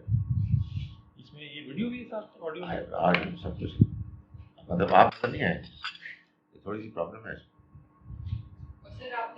نہیں ابھی تو آپ کی باری آنے والی ہے. آپ پورا پوچھیں تاکہ سب کو فائدہ ہو. جی ارشاد. یہ جو بھی پہلے ذکر ہوا تھا یہ قرآن جیسا زیر زبر پیش ہے جی، اور واقعی مطلب عربوں کا قرآن ہے، اس کا تو کوئی زیر زبر پیش نہیں ہوتی ہے. جی تو یہ مطلب سب کانٹیننٹ کے لیے کیا ضرورت پیش آئے کہ زیر زبر پیش ڈالے؟ اوکے آپ بھی لے لیں تاکہ دونوں کو ایک ساتھ میں جواب دے دوں. سر وہ جیسے آپ نے پہلے ایکسپلین کیا تھا ایک کلاس میں، وہ حج تمتع میں آپ 2 جانور ذبح کرتے ہیں. اوکے وہ ایک پھر عمرے کا ہوتا ہے اور ایک حج کا ہوتا ہے. Okay right. تو یہ ہی نہیں ہوتا. دیکھیے مولوی صاحب کیا کہتے ہیں. دیکھیے گزارش یہ ہے کہ میں نے یہ جملہ بولا نا، گزارش یہ ہے، اس میں گاف پر پیش ہے نا، گزارش تو نہیں ہے، نہ گزارش ہے. ویسے یار کمال ہے، میں وہ مجھے اٹینڈنس لینی ہوتی ہے نا کلاس کی، یار نام بھی عجیب سے پہلے مجدد نہیں، مجدد نام ہی ایسے رکھے ہیں. تو میں سوچتا ہوں یار نام رکھتے ہوئے بھی لوگ کیا گڑبڑ کرتے ہیں. There are so many names with clearly incorrect spellings. So میں گزارش یہ کر رہا تھا، میں گزارش نہیں کر رہا تھا، نہ میں گزارش کر رہا تھا، بلکہ میں گزارش کر رہا ہوں، ہے نا یہ. لیکن جب میں گزارش لکھوں گا تو نہ گاف پر پیش ڈالوں گا نہ رے پر زے ڈالوں گا. کیوں بھائی؟ مجھے بھی معلوم ہے، آپ کو بھی معلوم ہے. لیکن اگر ایسی قوم پیدا ہو جائے گی جس کے بارے میں یہ خطرہ ہو کہ گزارش ہو جائے گا تو پھر آپ اہتمام کے ساتھ رے کے نیچے زے ڈالیں. تو عرب لوگ جب بولتے تھے تو ان کو معلوم تھا کہ اللہ جو ہے اس پر زبری آتی ہے، اور اگر آپ رسول بولیں گے تو رے پر زبر ہے. لیکن جب یہ قرآن ان لوگوں کے پاس جانے لگا کہ جہاں لوگوں نے عربی نہیں پڑھی ہوئی تھی، یا وہ عربی کو ابھی نیا نیا انہوں نے سیکھا تھا، وہ اجمی تھے، ان کے لیے وہ حرکات ڈال دی گئی، اعراب ڈال دیے گئے کہ جو بولنے میں پہلے سے موجود تھے. گزارش کی پیش کبھی بھی نہیں گئی، ہمیشہ ہی تھی. لیکن گزارش یہ ہے کہ اس کو لکھا اس وقت گیا جب گزارش کو غلط پڑھنے کا امکان پیدا ہو. جی بالکل. اس لیے صرف ہندوستان پاکستان کے لیے نہیں، جب عرب سے باہر قرآن گیا تو اس کی ضرورت پیش آ گئی. چنانچہ عربوں کو اس کی کوئی ضرورت نہیں، اس لیے کہ وہ تو جانتے ہیں، لیکن اب عام طور پر اس پہ اعراب رکھتے ہیں، اس لیے کہ ظاہر ہے کہ لوگوں کے ہاں غلطی کا امکان ہوتا ہے. وہ جو آپ کا سوال ہے کہ میں نے کسی موقع پہ یہ کہا تھا کہ جب آپ حج کرنے جاتے ہیں تو 2 جانوروں کی قربانی ہونی چاہیے بھی ایک جملہ ہے. گزارش یہ ہے کہ اگر تو آپ احرام نہیں کھولتے پھر تو ایک جانور ہے، لیکن وہ بہت کم لوگ کرتے ہیں. اکثر لوگ جو حج کرنے جاتے ہیں اب ان کا حج تمتع ہوتا ہے، یعنی وہ جاتے ہیں، پہلے عمرہ کرتے ہیں، پھر احرام کی حالت سے باہر آتے ہیں، پھر 8 ذو الحج کا انتظار کرتے ہیں، 8 ذو الحج کو دوبارہ احرام کی حالت میں آتے ہیں اور پھر حج کرتے ہیں. جو لوگ یہ کرتے ہیں قرآن نے ان کو پابند کیا کہ وہ ایک جانور کی قربانی لازماً دیں، اور اتنا پابند کیا کہ یہ کہا کہ اگر وہ جانور میسر نہ آئے تو پھر 10 روزے رکھو، 3 حج کے سفر میں، 7 واپسی پر، اور فرمایا دل کا عشرۃ کاملہ، یہ 10 ہے پورے، گنتی پوری ہوگی نا، 3 ادھر 7 ادھر۔ یہ ہوتا ہے جب اللہ کوئی چیز فرض کرتا ہے، لازم کرتا ہے۔ باقی اس کے علاوہ جو حج کا کی قربانی ہے، اصل میں ہدی کے جانور کی قربانی ہوتی تھی، جو لوگ اپنے گھروں سے لے کے آتے تھے، وہ نفلی تھی، وہ لوگ بڑے شوق سے کرتے تھے، اس کو شوق ہی سے کرنا چاہیے۔ لوگوں نے اس کو کرنا بند کر دیا، یعنی وہ جب حج کرنے جاتے ہیں اور حج تمتع کرتے ہیں تو پھر وہ ایک ہی جانور قربان کرتے ہیں، اور جب آپ ایک ہی جانور قربان کریں گے تو پھر وہ حج تمتع والا ہی ہوگا۔ یہ ایسے ہی ہے جیسے کہ مثال کے طور پر آپ ظہر کے ٹائم پر آپ نے 4 رکعتیں پڑھی اور بس آپ مسجد سے آ گئے، آپ نے کوئی اور بھی نماز پڑھی، تو کوئی پوچھے کون سی پڑھی ہے، تو ظاہر کوئی بھی نہیں کہے گا کہ انہوں نے نفل پڑھے، 4 سنت 4 فرض 2 سنت 2 نفل، 4 سنتیں، یہ سنتیں ہو نہیں سکتی، بھائی صرف 4 پڑھے ہیں، 4 تو فرض ہی ہوں، اس لیے کہ فرض لازم ہے۔ تو آپ نے جب ایک جانور قربان کیا تو ایک جانور تو فرض ہی ہو سکتا ہے، وہ حج تمتع کا، اس لیے وہ جو دوسرے ہیں حج کی اصل قربانی ہے جانور کی، وہ پھر آپ نے نہیں کی۔ تو یہ ہے معاملہ، کیونکہ وہاں آواز آ گئی ہے اس لیے اب سوال بھی آ گئے ہیں۔ اس کا مطلب یہ کہ سوالوں سے اپنے آپ کو پہچانا مقصود ہو تو آواز کسی طرح سے روک دیں۔ Would you recommend Quran translation with tafsir in simple English for non-Muslims and kids؟ دیکھیں میں یہ ریکمینڈ کروں گا کہ اچھی انگلش میں ترجمہ ہونا چاہیے۔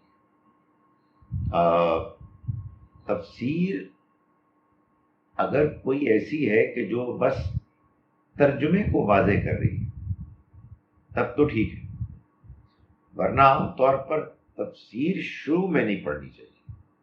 اس کی وجہ یہ ہے کہ لوگ، میں نے دیکھا ہے کہ وہ فرق ہی نہیں کرتے کہ قرآن کیا ہے تفسیر کیا ہے۔ بہت سے لوگوں کو میں نے دیکھا ہے کہ قرآن میں یہ لکھا ہے، حالانکہ قرآن میں ہرگز نہیں لکھا ہوا، اس لیے کہ وہ قرآن مجید کے اندر پڑھتے ہیں نا، تو اس کے صفحات میں تو اس میں حاشیہ ہوتا ہے، تفسیر ہوتی ہے۔ سو اللہ نے جو پیغام اپنا بھیجا ہے، اس پیغام کا جو مفہوم سادہ اس کے الفاظ کا لوگوں نے ترجمہ کر کے بیان کیا ہے، سب سے پہلے اسی کو پڑھنا چاہیے۔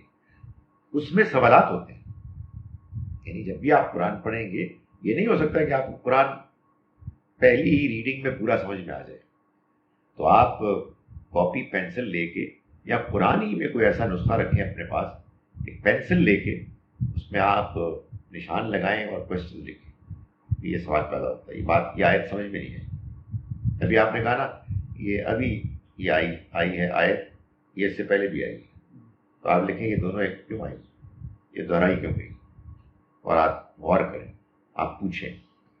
سو یہ طریقہ ہونا چاہیے قرآن کو پڑھنے کا۔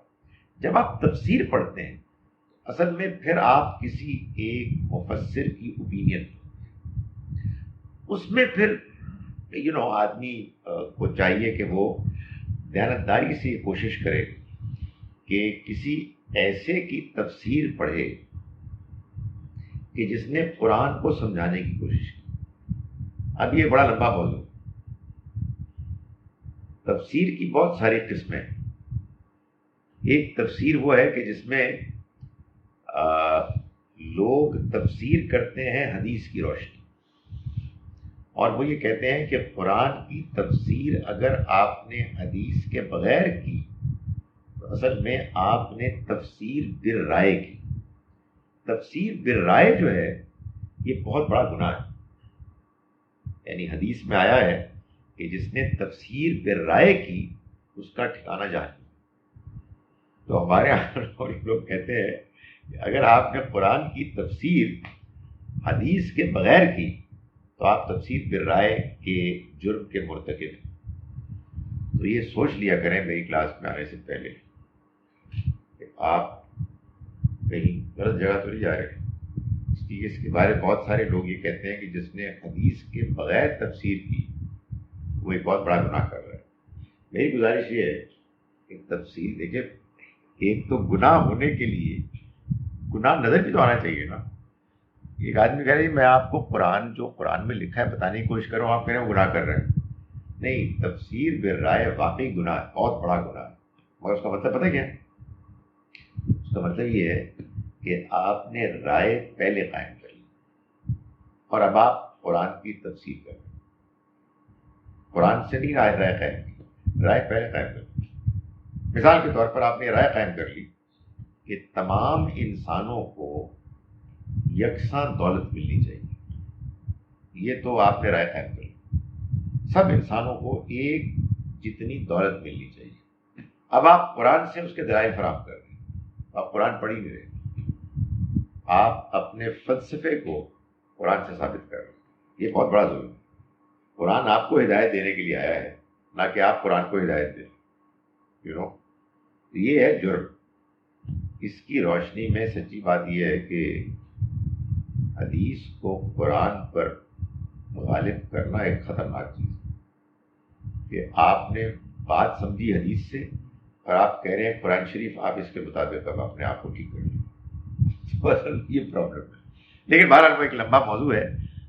آپ نے قرآن کو پڑھنا ہے سادہ، جیسا قرآن ہے، جیسا کہ اللہ تعالیٰ نے اس کو بیان کیا ہے، اس کو سادہ ترجمے سے پڑھیں اور اس کے بعد انکریج کریں نیو مسلمز کو بھی، نان مسلمز کو بھی، بچوں کو بھی، بڑوں کو بھی، کہ بس آپ وہ سوال کریں، سمجھیں اس آیت کا کیا مطلب ہے. وہاں تو کچھ اور بیان ہوا ہے، وہ آیت تو کچھ اور کہہ رہی ہے. یہ بات سمجھ میں نہیں آئی. لگ جائیں، آپ لگ جائیں گے تو انشاءاللہ اللہ تعالیٰ آپ کو سمجھانے میں لگ جائیں گے. آپ کو آہستہ آہستہ بات سمجھ میں آنے لگے گی. نہ آپ نے خواہ ضد کرنی ہے، نہ آپ نے بیوقوف بننا ہے. دونوں کے درمیان ایک راستہ اختیار کریں. سوال کرنے ہیں، جواب تلاش کرنے ہیں، جستجو جاری رکھنی ہے. کسی ایک جگہ سے کسی سوال کا جواب نہ ملے، کسی دوسری جگہ سے تلاش کر لیں. ذہن کھلا رکھنا. تو انشاءاللہ لوگ کچھ بھی کہیں آپ گمراہ نہیں ہوں گے انشاءاللہ. اچھا جناب، during my long stay abroad I noticed all the non-Muslims eating meat. There are millions of non-Muslims in the world.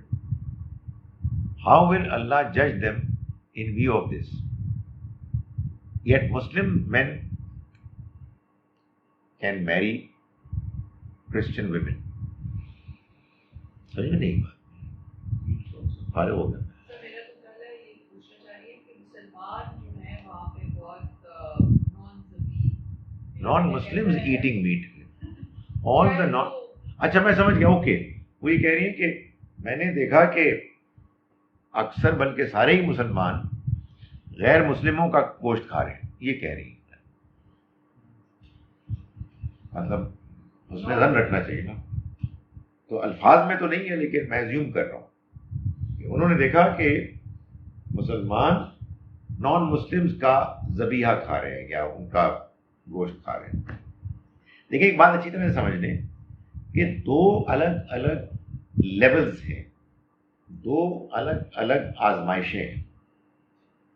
ایک آزمائش ہے علم کی آزمائش اور ایک آزمائش ہے عمل کی آزمائش. یہ دو الگ الگ چیزیں. علم کی آزمائش کیا ہے؟ علم کی آزمائش یہ ہے کہ جب آپ نے کوئی اوپینین فارم کرنا ہے تو اس کو فارم کرنے میں آپ کوئی ضد نہ کریں، آپ کوئی ہٹ درمی نہ کریں، آپ ڈنڈی نہ ماریں کہ ہم نے یہ طے کرنا ہے کہ عیسائی کا ذبح کیا ہوا جانور جس میں نہ اس نے اللہ کا نام لیا نہ غیر اللہ کا نام لیا، یہ جائز ہے کہ نہیں؟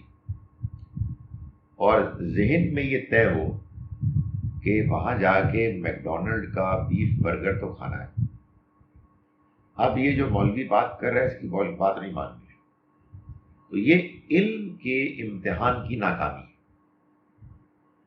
اس کے بعد عمل ظاہر ہے آپ سے اٹ فالوز، آپ نے دیانتداری سے بات سمجھی اور آپ کا اطمینان ہو کہ نہیں، اللہ کا نام لینا گوشت جانور کے ذبح کرنے کے وقت کوئی ضروری نہیں، اطمینان ہو گیا، اگرچہ کہ آپ کی رائے غلط ہے تو آپ علم کے امتحان میں فیل نہیں، اس کے بعد آپ جو گوشت کھائیں اس طرح کا آپ کے لیے جائز ہے۔ تو اگر فرض کیجئے کہ جو بہت سارے مسلمان جن کو آپ نے دیکھا کہ جو غیر مسلموں کا ذبح کیا ہوا جانور کا گوشت کھاتے ہیں اور وہ اس پر کنونسڈ ہے، تو ظاہر ہے ان پر کوئی پکڑ نہیں، اس لیے کہ آپ کی پکڑ تو اس چیز پر ہے کہ جس کے بارے میں آپ سمجھتے ہیں کہ یہ غلط ہے اور آپ اس کو جان بوجھ کر رہے ہیں۔ لیکن میں گزارش کر رہا ہوں کہ جو وہ گوشت کھاتے ہیں انہوں نے اس رائے کو قائم کرتے ہوئے کیا دیانتداری سے کام لیا، یہ میں نہیں جانتا، اور نہ میرا یہ کام ہے نہ مجھے اس کا اختیار ہے کہ میں کسی دوسرے کی رائے پر یہ فتویٰ دوں کہ اس نے جان بوجھ کر غلط رائے قائم کی۔ وہ قرآن مجید میں دیکھ کر وہ رائے قائم کرتے ہیں، ان سے بحث کریں تو اس کے کوئی جواب دے دیتے ہیں، تو ہم ان کے جواب کا جواب تو دیں گے، لیکن ہم یہ نہیں کہہ سکتے کہ آپ جان بوجھ کر آپ غلط بات کو صحیح کہہ رہے ہیں، یہ ہم نہیں کہہ سکتے۔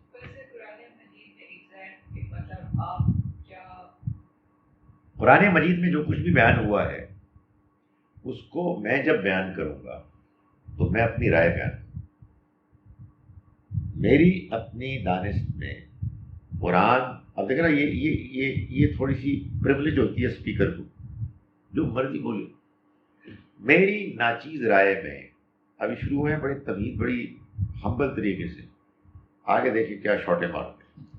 میری ناچیز رائے قرآن مجید اس بات پر بالکل واضح ہے کہ آپ اس جانور کا گوشت نہیں کھا سکتے جس کو ذبح کرتے وقت اللہ کا نام نہیں لیا، لیکن یہ صحیح فرما رہی ہیں، بڑے بڑے علماء کہتے ہیں کہ جائز ہے۔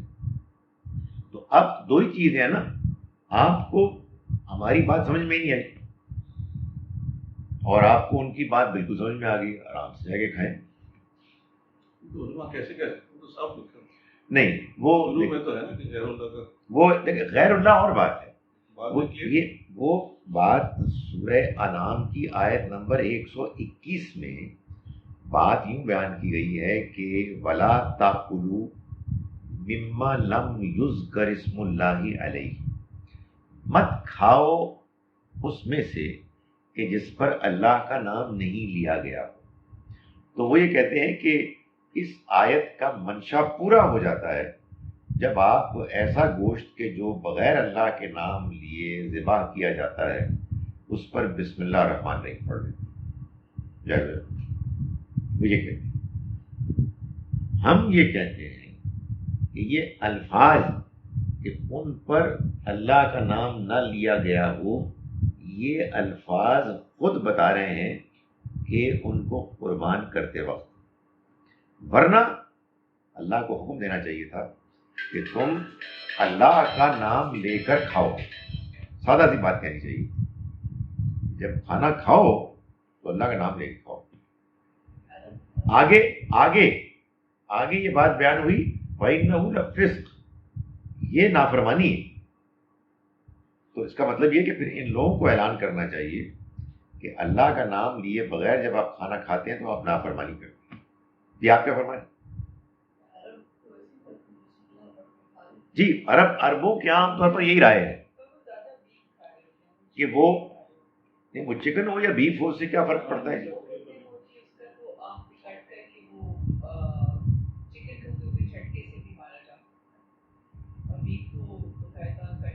Did they get a command like us not to eat non-halal meat? اب یہ لگتا ہے سوال ہی کچھ اور تھا.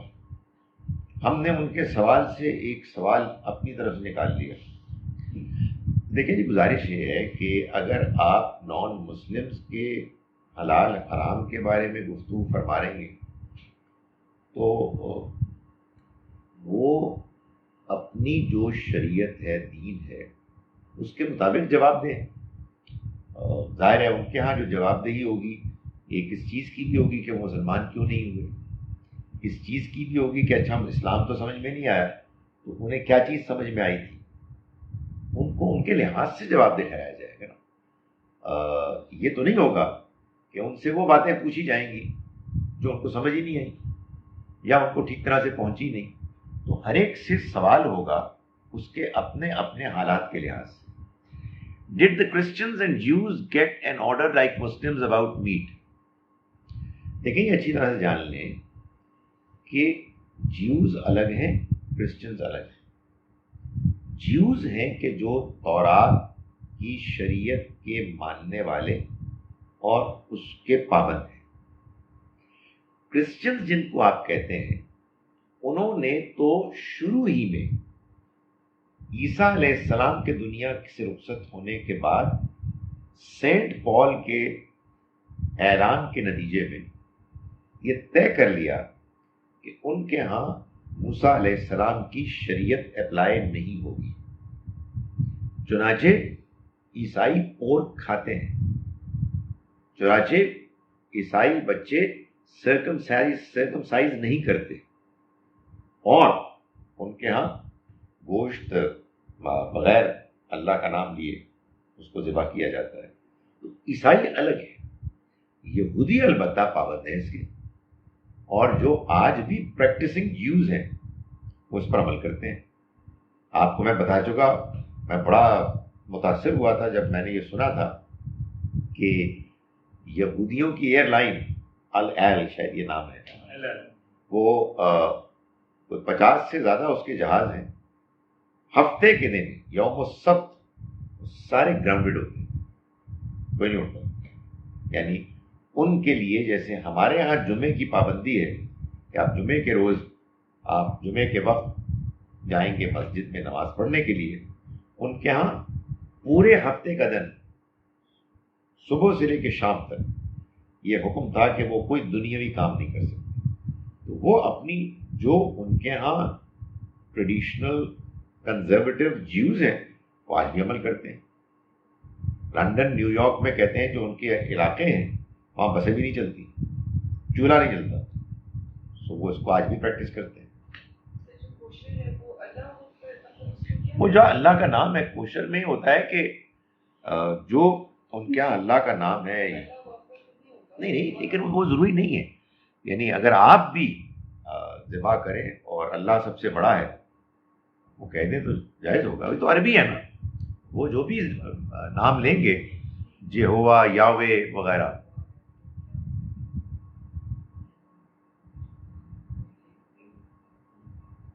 چلیں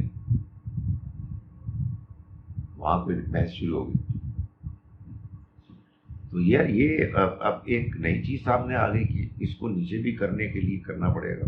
اینی وے یہ بھی آپ پوچھ لیا کریں کہ بھائی وہ نیچے ہے کہ اوپر ہے. وہ مائک میں اصل میں ذرا سا اوپر ہو جائے نا ایک وہ ہے نوب سی، وہ پھر سنائی نہیں دیتا. چلیے جی، آج کی کلاس اتنی.